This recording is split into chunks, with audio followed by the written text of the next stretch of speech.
하늘에 계신 우리 아버지여, 아버지 이름이 거룩히 여겨지게 하옵시며 아버지의 왕국이 임하옵시며 아버지의 뜻이 하늘에서 이루어질 것 같이 땅에서도 이루어지이다.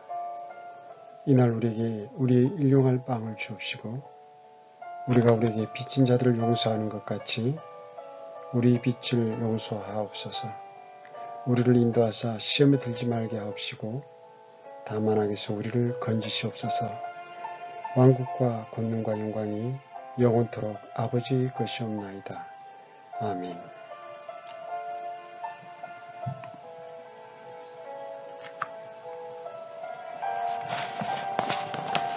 한국에 계신 교회들은 대개 다음과 같은 경우에 주기도문을 암송합니다. 첫째, 목사가 없는 교회에서 또는 목사가 참석하지 않은 상태에서 예배를 마칠 때. 둘째는 수요 예배나 금요기도회 등 기도의 성격의 예배를 마칠 때. 셋째, 전도사나 교육전도사 등 목사 안수를 받지 못한 교육자가 지도하는 교회 학교의 예배를 마칠 때. 넷째는 가정 예배를 마칠 때. 다섯 번째는 교회의 각 기관에서 회의를 마칠 때. 여섯 번째는 기타 주로 공예배 외의 예배나 집회 또는 모임을 마칠 때.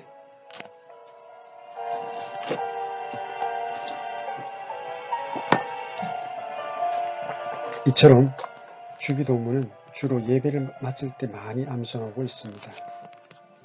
또 주기도문은 목사가 없을 때 축도 대신 암송하기도 하며 목사가 있어도 예배의 성격에 따라 주기도문 암송으로 예배를 마치는 경우도 많습니다.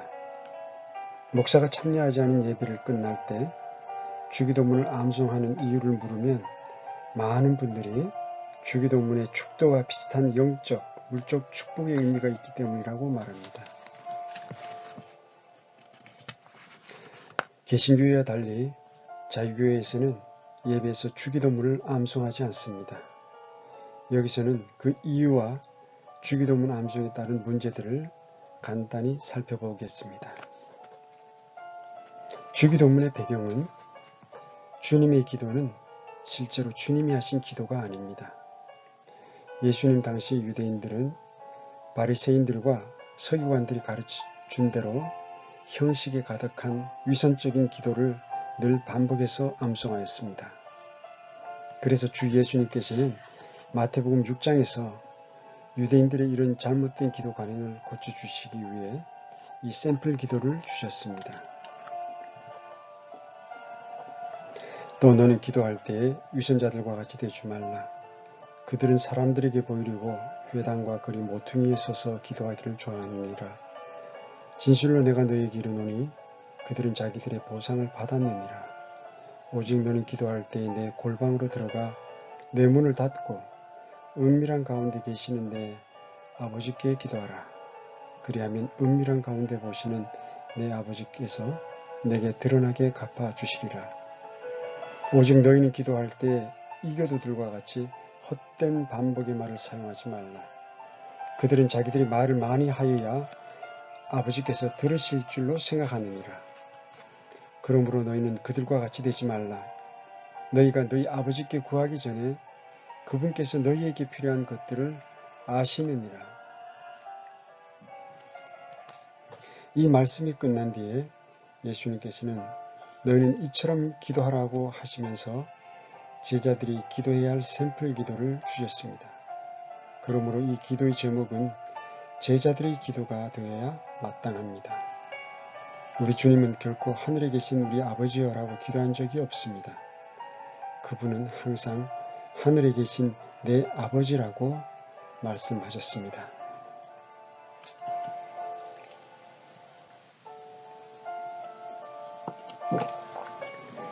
주기도문의 오용에 대해서 살펴보겠습니다. 근본적으로 이교도들은 7절에 있듯이 자기들이 말을 많이 하면 자기들의 신이 기도를 잘 들어줄 것으로 이해했습니다. 같은 이유로 오늘날에도 기독교를 제외한 이방 종교의 중, 신부, 수녀 등이 묵주를 들고 똑같은 말을 계속해서 반복하고 있습니다. 이것이 이교도들의 특징이며 그 당시 유대인들도 이런 관행에 빠져 있었으므로 주님은 이렇게 하지 말라고 이 기도를 주셨습니다.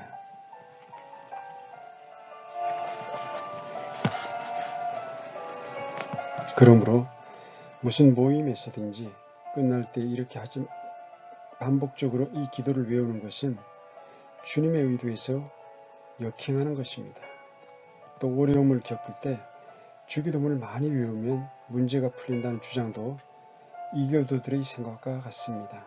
즉 지성이면 감천이라는 것입니다. 그러나 성경의 하나님은 목석이 아닙니다. 그래서 하나님은 이런 쓸데없는 반복 기도를 지겨워하십니다. 이처럼 주기도문이 주어진 명백한 이유가 있음에도 불구하고 오늘날 한국의 개신교 신자들은 여전히 주기도문을 글자 그대로 따라서 기도해야 한다고 잘못 이해하고 있습니다.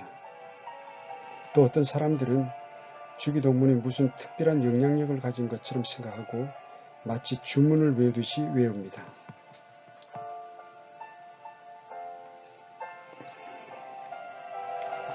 그러나 성경은 이와 정반대를 말합니다. 하나님은 우리가 기도할 때 우리 말이 아니라 우리 마음에 더욱 관심이 있으십니다. 우리는 기도 가운데 우리의 마음을 하나님께 쏟아붓지 단순히 암기한 말들을 암송하지 않습니다. 미국의 교회들 중에 주기도문을 시도 때도 없이 암송하는 교회는 하나도 없습니다. 한국에서는 아마도 복음을 받아들인 뒤 어느 시점에 누군가가 주기도문 암송을 강요한 것이 지금까지 교회의 규례로 남아있게 된 것으로 보입니다. 아마도 이러한 기도문 암송 관행은 먼저 천주교회를 통해 중국에 전달되었고 그 뒤에 한국의 개신교회에서도 전달되었으리라 여겨집니다. 로마 가톨릭 교회의 기도를 살펴보겠습니다. 천주교회는 기도에 대해 뭐라 말할까요? 그들의 말을 직접 들어보겠습니다.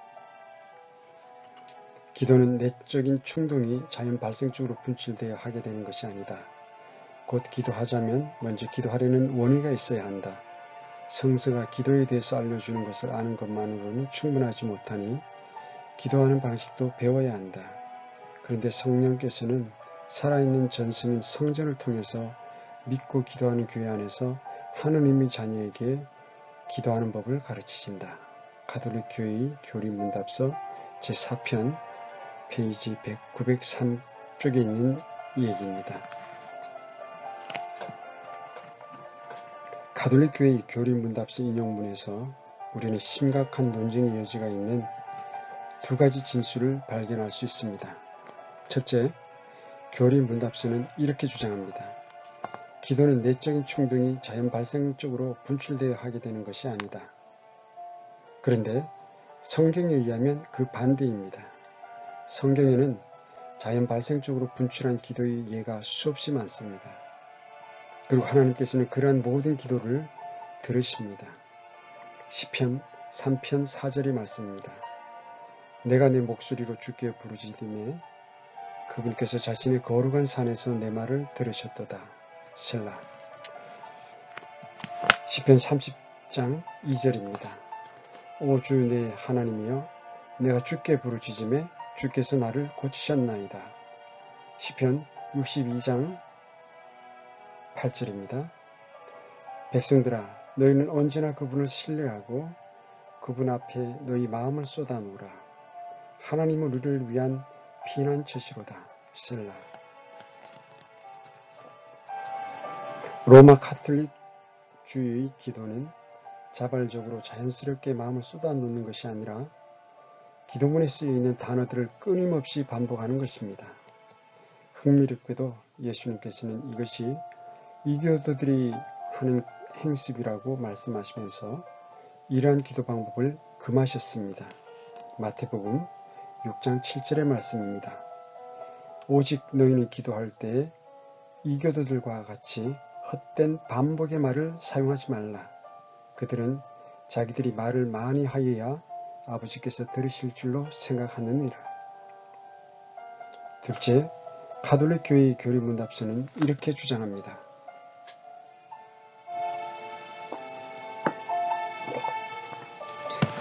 성서가 기도에 대해서 알려주는 것을 아는 것만으로는 충분하지 못하니 기도하는 방식도 배워야 한다. 그런데 성령께서는 살아있는 전승인 성전을 통해서 믿고 기도하는 교회 안에서 하나님의 자녀들에게 기도하는 법을 가르치신다. 여기서 교리문답서는 성경이 성도들에게 기도하는 방법을 가르쳐 줄 수 없다고 주장하고 있습니다. 사실 이것은 성도들에게 반드시 가톨릭 교회가 있어야 함을 뜻합니다. 그러나 가톨릭 교회가 있기 전에도 사람들은 기도했고 그 기도에 대한 응답을 받았습니다. 창세기 20장 17절 말씀입니다. 이 아브라함이 하나님께 기도하며 하나님께서 아비멜렉과 그의 아내와 그의 여종들을 치료하사 그들이 자녀들을 낳게 하셨으니 민수기 11장 2절 말씀입니다. 백성이 모세에게 부르짖음으로 모세가 주께 기도하니 불이 꺼졌더라. 성경의 성도들은 가톨릭 교회의 도움 없이도 자발적으로 자기 마음을 하나님께 쏟아놓았습니다. 하나님께서는 자신의 자녀들에게 이렇게 초청하십니다. 빌립보서 4장 6절에서 7절 말씀입니다. 아무것도 염려하지 말고 오직 모든 일에서 기도와 간구로 너희가 요청할 것들을 감사와 더불어 하나님께 알리라. 그리하면 모든 이해를 뛰어넘는 하나님의 평강이 그리스도 예수님을 통해 너희 마음과 생각을 지키시리라. 시편 50편 15절 말씀입니다. 고난의 날에 나를 부르라. 내가 너를 건지리니 내가 나를 영화롭게 하리로다. 하나님의 말씀은 하나님께서 자연 발생적인 감정의 표현을 인정하실 뿐 아니라 그렇게 하도록 장려하신다는 것을 보여줍니다. 그러므로 우리는 판에 박힌 듯이 주기도문 같은 것을 암송할 것이 아니라 마음속에서 울려나오는 진심 어린 기도를 우리 주님께 드려야 합니다.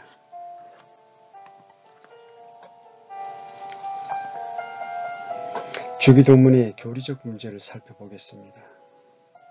첫 번째는 율법적 구문입니다. 주기도문에는 신약성경 시대 구원의 교리와 상반되는 내용이 들어있습니다. 우리가 우리에게 빚진 자들을 용서하는 것 같이 우리 빚을 용서하옵시며 엄밀한 의미에서 이 구절은 율법의 요약입니다. 이것은 우리가 무엇을 하면 그 대가로 주님이 무엇을 해주신다고 말합니다. 물론 우리는 구원받은 사람으로서 다른 사람들을 용서해 주어야 합니다. 그러나 이 구절은 1차적으로 율법 하에서 율법의 의무를 지닌 유대인들에게 주어진 말씀입니다.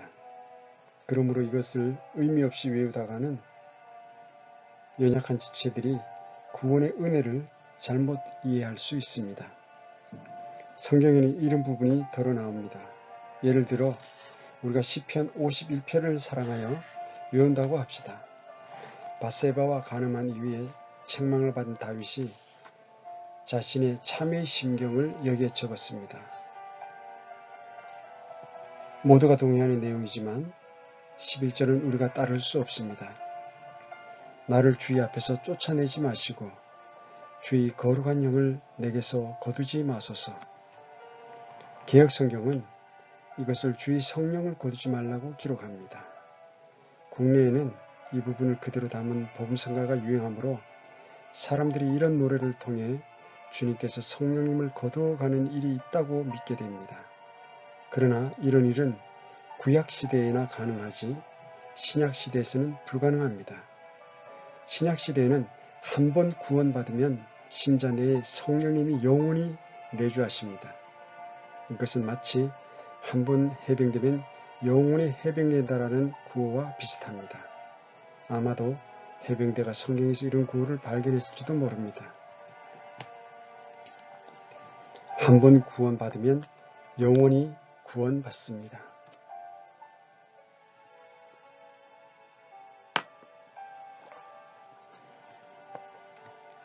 성령님은 절대로 신자를 떠날 수 없습니다. 그러므로 이런 부분을 제대로 이해하지 않으면 여전히 구약시대에 살면서 헤매게 됩니다. 주기도문에서 우리가 우리에게 빚진 자들을 용서하는 것 같이 우리 빚을 용서하옵소서 라는 구절도 사실 이 경우에 해당합니다. 십자가 사건 이후에 사는 우리는 우리 행위와 상관없이 주님의 은혜로 값없이 모든 죄의 용서를 받았습니다. 그래서 성경대로 믿고자 하는 미국 침례교회 성도들과 자유교회 성도들은 결코 주기도문을 외우지 않습니다. 둘째, 천주교 주기도문과 개신교 주기도문의 차이에 대해서 살펴보겠습니다. 천주교인들은 나라와 권세와 영광이 아버지께 영원히 있사옵나이다. 아멘이라는 구절이 없는 주기도문을 외웁니다. 그 이유는 가톨릭 성경을 번역할 때 사용된 바티칸 사본의 본문이 신약시대 다수 성도들이 사용한 본문과 다르기 때문입니다. 개혁성경도 마태복음 6장 13절에 각주를 달고는 나라와 권세와 영광이 아버지께 영원히 있사옵나이다. 아멘은 고대 사본에 없다고 표시하였습니다. 개혁성경이 말하는 그 고대 사본이 바로 천주교의 바티칸 사본입니다. 그러므로 가톨릭 신자들은 이 부분을 외우지 않습니다. 그들이 성경 원본에 이 부분이 없기 때문입니다. 그러나 한국의 개신교에서는 이럴 수도 없고 저럴 수도 없으므로 그냥 괄호를 쳐서 중간 지점에 머물고 있습니다. 성경은 교리를 확립하기 위해 주어진 책입니다. 주기도문을 통해 우리 주님께서는 하늘의 하나님께서 이 땅에 세우시는 메시아 왕국의 중요성을 말씀하시기 위해 맨 마지막에 다음과 같은 구절을 주신 것입니다. 왕국과 권능과 영광이 영원토록 아버지 것이옵나이다. 아멘. 대개라는 단어의 문제입니다. 한국의 개신교에서는 주기도문을 암송하면서 대개라는 말을 넣기도 하고 빼기도 했습니다. 그래서 어떤 교인들은 이 부분에서 대개를 넣어 암송하기도 하고 어떤 교인들은 뺀 채 암송합니다. 그럼 대개를 넣어야 맞을까요? 아니면 빼야 맞을까요? 이에 앞서서 더 큰 문제는 그 뜻을 아는 사람이 거의 없다는 것입니다. 원문에는 호티라는 그리스어 접속사, 영어로는 폴라는 단어가 사용되었는데 그 의미는 왜냐하면입니다. 그러므로 우리가 주기도문의 앞부분에 있는 내용을 가지고 하나님께 기도드릴 수 있는 이유는 메시아 왕국과 권능과 영광이 영원토록 하나님 아버지의 것이기 때문입니다. 그런데 왜 이것을 대개로 번역했을까요? 그것은 1936년대에 우리말로 성경을 번역하던 때에 중국어 성경을 참조했기 때문입니다. 초기 중국어 성경에서 대개 혹은 대개로 번역한 것을 우리말 번역자들이 그대로 받아들였습니다. 그러나 이 단어는 오해의 소지가 많습니다. 대개는 대체로 혹은 대략이라는 의미로 이해하기 때문입니다. 최근에는 중국 성경도 이 또는 인위로 번역하여 바로 잡았습니다. 우리나라 성경의 경우 1936년 신약 성경에는 대개로 썼다가 그 뒤 그 번역이 원문의 뜻과는 상관이 없는 대체로라는 뜻으로 오해될 가능성이 있으므로 아예 생략하여 번역하지 않았습니다. 그러나 현재 사용하고 있는 주기도문에는 아직도 대개가 들어가 있습니다.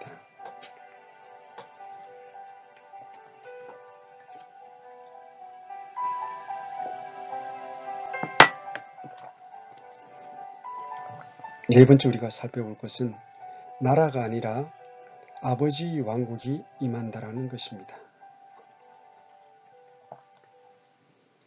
그냥 나라가 임하는 것이 아니라 하늘의 하나님으로부터 하늘의 왕국이 땅에 임하는 것이 주기도문의 핵심 주제입니다. 마태복음에만 나오는 하늘의 왕국은 성도가 죽어서 가는 천국이 아닙니다. 신자가 죽어서 가는 천국은 성경에서 하늘로 번역되어 있습니다. 기존의 우리말 성경에는 회개하라 천국이 가까이 왔느니라 등에 나오는 천국은 원래 하늘의 왕국이며 이것은 결코 신자가 죽어서 가는 천국, 즉 하늘나라가 아닙니다. 중국어 성경을 참조하여 우리말 성경을 번역한 분들이 땅에 임하는 하늘의 왕국을 제대로 이해하지 못한 채 중국어 번역처럼 천국으로 번역하여 교리적으로 큰 문제를 일으켜 왔습니다. 신구약 성경의 중심 주제는 하나님의 뜻이 온전히 이루어진 왕국을 통해 하나님께서 영광을 받는 것이며 그래서 성경은 처음부터 끝까지 왕국에 대한 개념으로 가득합니다. 그러므로 예수님께서 사람의 몸을 입고 오셨을 때 동방에서 온 지혜자들이 유대인들의 왕으로 오신 이가 어디 계시냐라고 물었으며 그분께서 공생애를 시작하실 때에도 회개하라 하늘의 왕국이 가까이 왔느니라고 선포하셨습니다. 또 예수님께서 돌아가실 때 십자가 위 명패에도 이 사람은 유대인들의 왕 예수라는 글이 붙었습니다. 예수님은 1차적으로 유대인들의 왕으로 즉 그들의 메시아로 오셔서 구약에 예언된 하나님의 메시아 왕국을 그들에게 제시하셨으나 배척당하시고 결국 그들의 왕으로 돌아가시면서 새 상속 언약 즉 신약을 여셨습니다. 그러므로 성경을 바르게 이해하기 위해서는 왕국을 잘 이해하는 일이 매우 중요합니다. 예수님은 공생의 사역의 시작부터 하나님의 왕국의 복음을 선포하셨으며 그래서 제자들에게 아버지의 왕국이 임하옵시며 아버지의 뜻이 하늘에서 이루어진 것 같이 땅에서도 이루어지이다라고 기도할 것을 가르치셨습니다. 이런 구절에서 사용된 그리스어 바실레이아는 왕국이며 예수님은 하늘의 하나님께서 문자 그대로 실제로 땅에 임하게 하사 그분의 뜻을 온전히 이루시는 왕국, 즉 하늘의 왕국을 제시하셨습니다. 하늘의 왕국은 대언자 다니엘을 통하여 이미 오래전에 예언된 왕국으로 하늘의 하나님께서 친히 이 땅 이스라엘에 세우시는 왕국입니다. 다니엘서 2장 44절의 말씀입니다.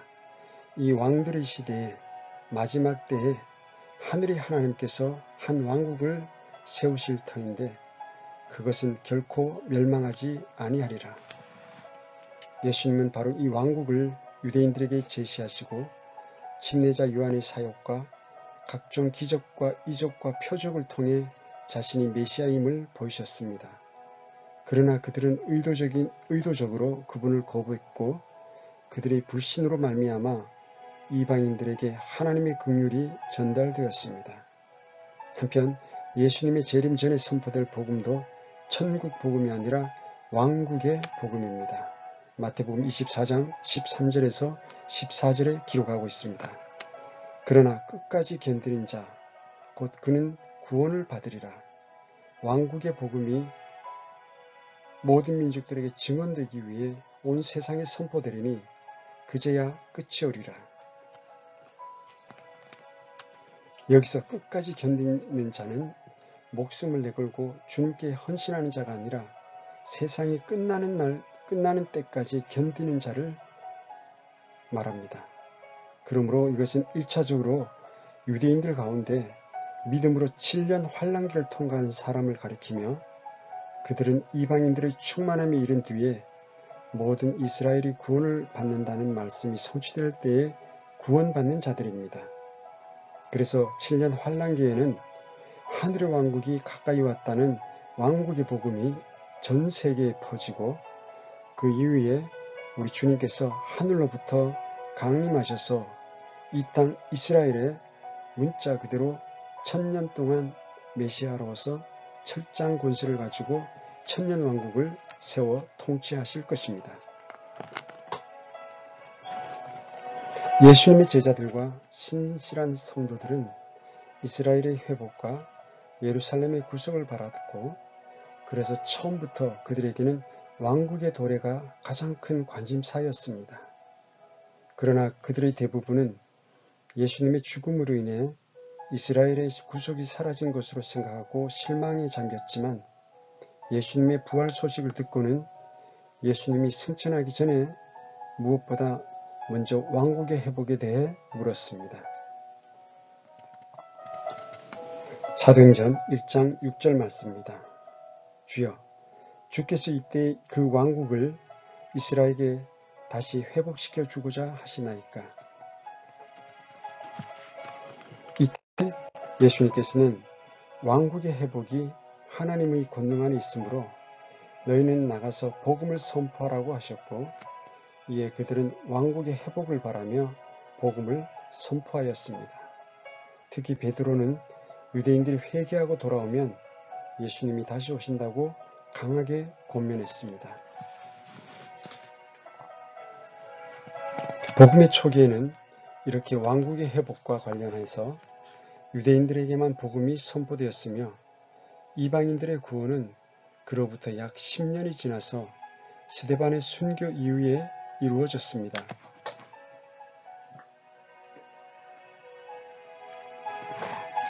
스데반의 순교는 유대인들의 회개가 거의 불가능함을 보여준 사건입니다.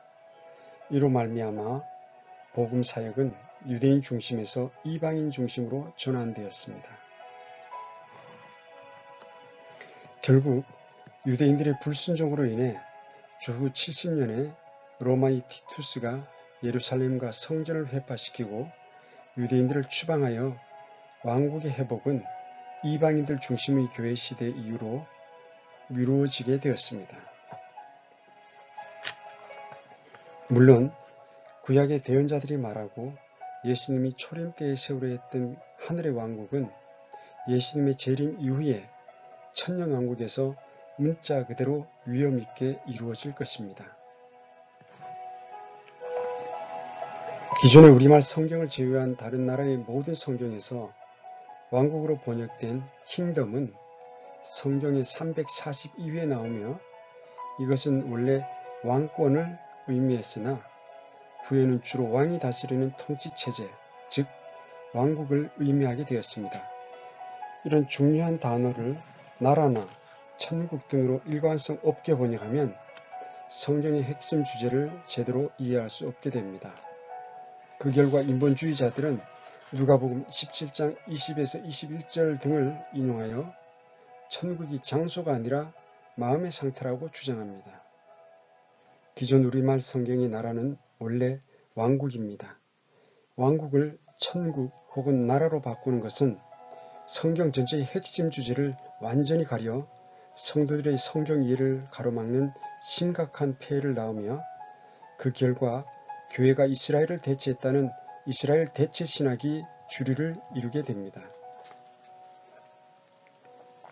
이런 맥락에서 볼 때 주기도문은 바로 이 하늘의 왕국이 유대인들에게 속히 임하여 하나님의 뜻이 하늘에서 이루어진 것처럼 땅에서도 메시아 예수 그리스도를 통해 이루어질 것을 유대인들이 간구해야 함이 핵심 내용입니다.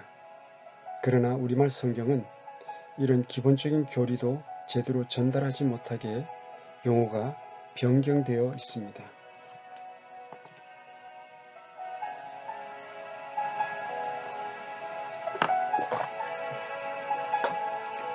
이제 주기도문에 대한 결론을 함께 나누겠습니다.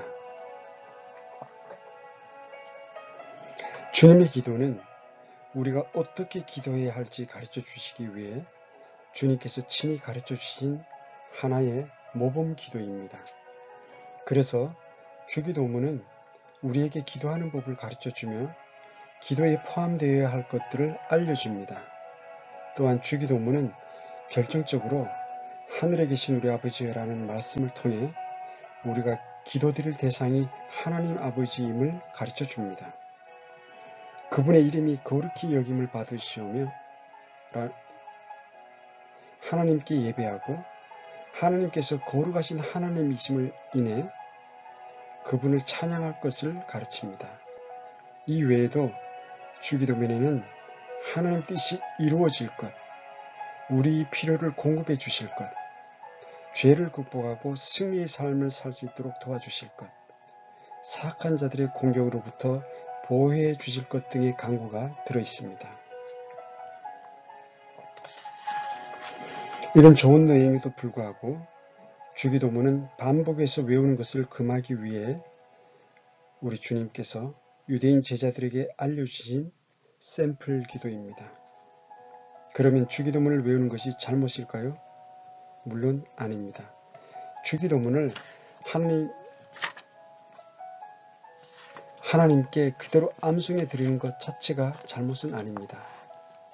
어떤 성도가 진심으로 주기도문을 암송하는 것 자체는 별 문제가 되지 않습니다.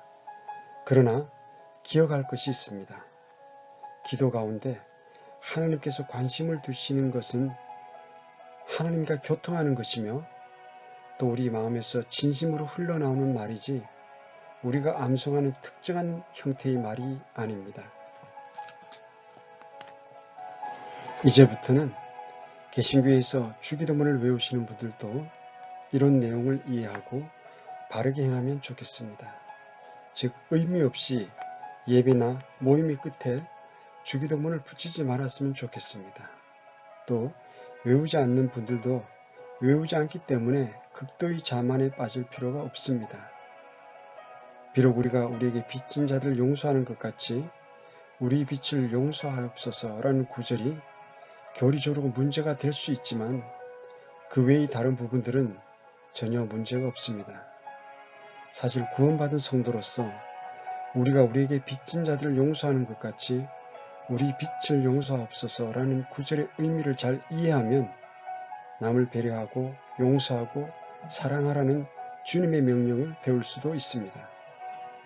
그러므로 이 기도 자체를 천년왕국의 유대인들에게만 해당한다고 주장하며 용서와 긍휼을 베풀라는 주님의 명령을 이행하지 않으면 오히려 알기 때문에 더 큰 정죄를 받을 수 있습니다. 알면 아는 것 이상의 것을 행해야 합니다.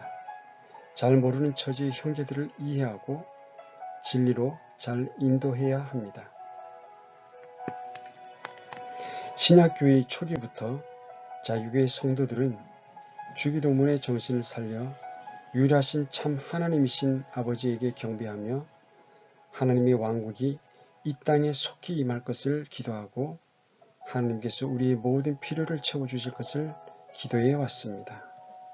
다만 예배 때마다 끝에 주기도문을 암송하는 일은 반복하는 말로 암송기도를 하지 말라는 주기도문 제정의 목적에 전적으로 위배됩니다. 그런 까닭에 예배에서는 암송하지 않습니다.